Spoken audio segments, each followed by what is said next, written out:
good morning අද solo tour එක පටන් ගන්න 60 වල. ඉතින් මම සාමාන්‍ය කුණෑලි ඉඳන් එනකොට පටන් අරන් එන්න හැදුවේ. ඒ උනට හරි ගියේ නෑ වැස්සනවා. මම ටිකක් කේස් වගේක් තිබ්බා. ඉතින් මම මෙතනට එනකොට හවස 5යි. ඉතින් රූම් එකක් දාගත්තා.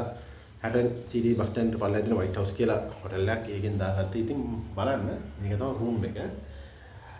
සාමාන්‍යයෙන් ට්‍රැවල් කරනවා දන්නවා පොඩි සීන් එකක් තියෙන ට්‍රැවල් කරනකොට ඔය ප්ලග් පොයින්ට් එකක් ඉස්සෙල්ලා. හරිද? ඒක කණුනි ගම් වෙනවා. ගැඳ ගා ප්ලග් පොයින්ට් හම් වෙනවා. මෙන්න මෙතන ප්ලග් පොයින්ට් එකක් තියෙනවා. අල පේනවා ඇති. එහා පැත්තේ ප්ලග් පොයින්ට් එකක් තියෙනවා. නතනත් එකක් තියෙනවා. මෙන්න මෙතන දෙකක් තියෙනවා. ඊට වඩා සුපිරිම දේ තමයි ඔයාලට පෙන්වන්නම්. හරිද? වොෂ්රූම් එක පෙන්වන්න. කියුබිකල් වොෂ්රූම් එකක් තියෙන්නේ. මේ බලන්න වොෂ්රූම් එක.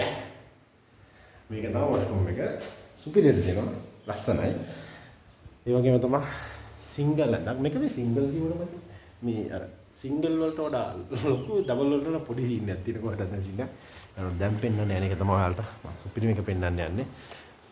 කාමරේ ඉඳලා එළියට එනකොට තියෙන view එක බලන්න. ඔබ පේන්නේ නැහැ මෙහෙම බලන්න.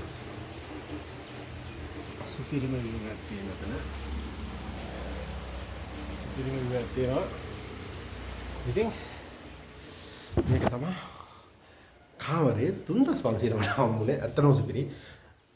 මදුරුවනේ, කරදරනේ, එළියේ පොඩි පෝෂන් එකක් තියෙනවා ඉස්සරහා ගෙදරින් වලට වගේ ෆැමිලි. කුෂෝ සෝෆා දාලා තියෙන ෆැමිලි ආවන කට්ටිය එහෙමත් ඉන්න පුළුවන්. ඩබල් රූම්ස් ඔක්කොම තියෙනවා.